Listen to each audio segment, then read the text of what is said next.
Hi, Hubert, Troy Stein. I can't thank you enough for a fantastic call this morning. It was super helpful. Allow me, if I may, to walk you through some things on Camtasia Studio that will be helpful. The recorder is fairly simple.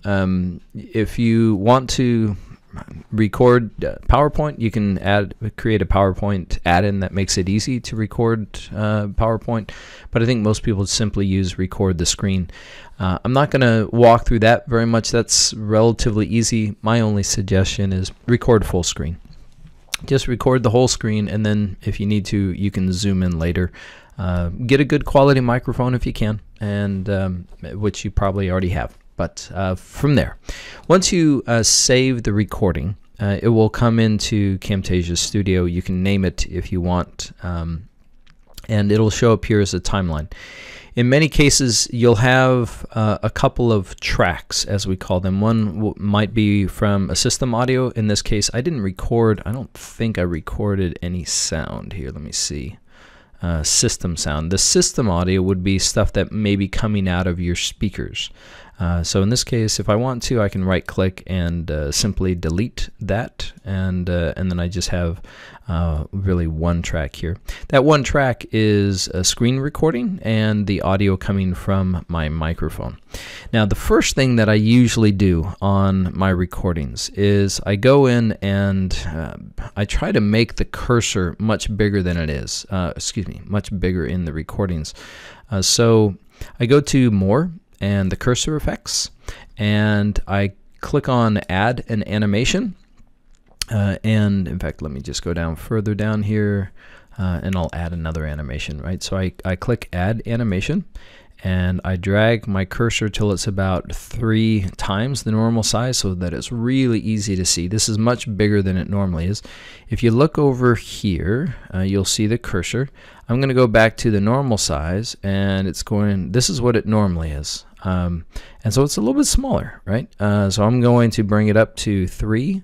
And I usually find a nice color, not the normal one, so I choose to highlight the mouse, and I soften the edge quite a bit. So here's what it's like when it's hard, but I like it to be, nice and easy for people to see. Opacity about 70% and size about 45.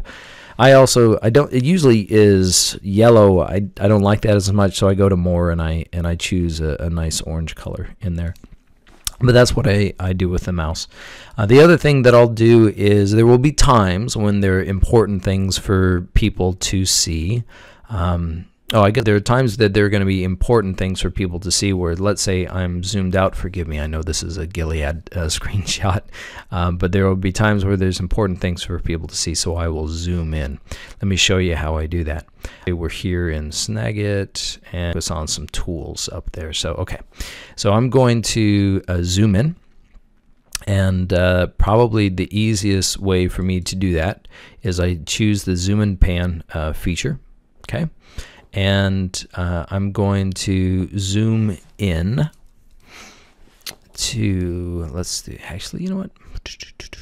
I guess I need to explain one other thing that might be helpful. This is called project settings. So you're going to do recording, you're going to record full screen. Then you're ultimately going to produce that video at a certain dimension. And in this case, it's 1280 by 720. So this is 720p. It's what I recommend for what it's worth.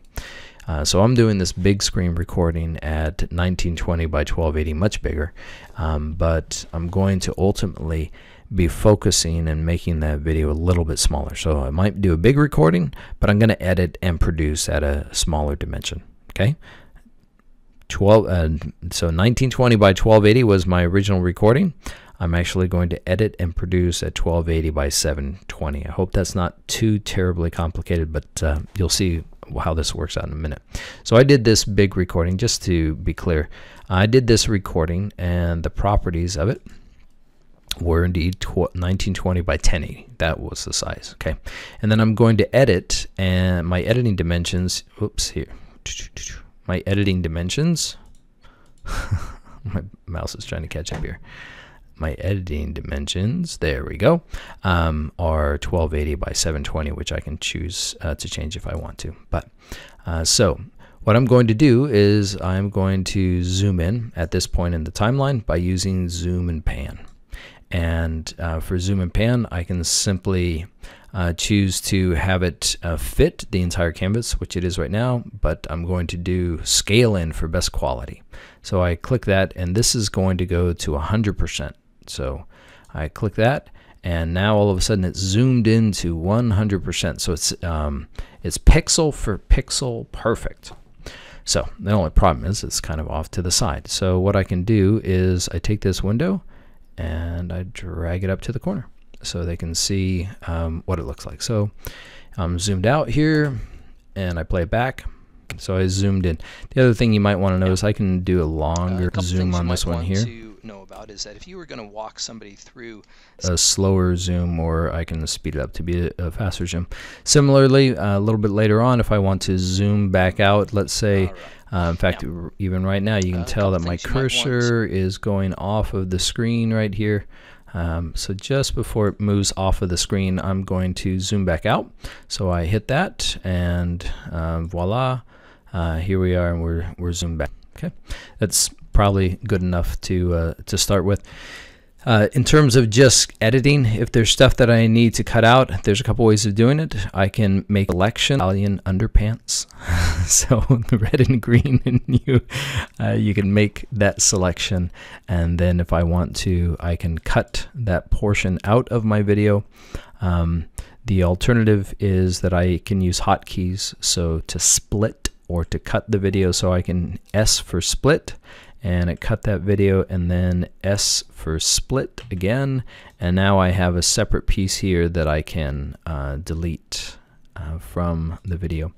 And then I'll just drag that back over, or if I want to, I can drag it up here. If I want to smooth out some, make a transition, I can. I usually just recommend the fade here. So I put a fade here and a fade here, and I can cross fade between those and make them, the fade each just pretty nice. So there we go. So it's barely even noticeable.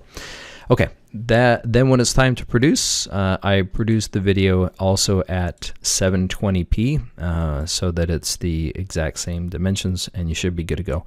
There are a ton of tutorial videos here on the help site, and I highly recommend them, but I wanted you to at least be able to get started as easily and quickly as possible. And once again, Hubert, I thank you immeasurably for your help, and I wish you the very best. Take care.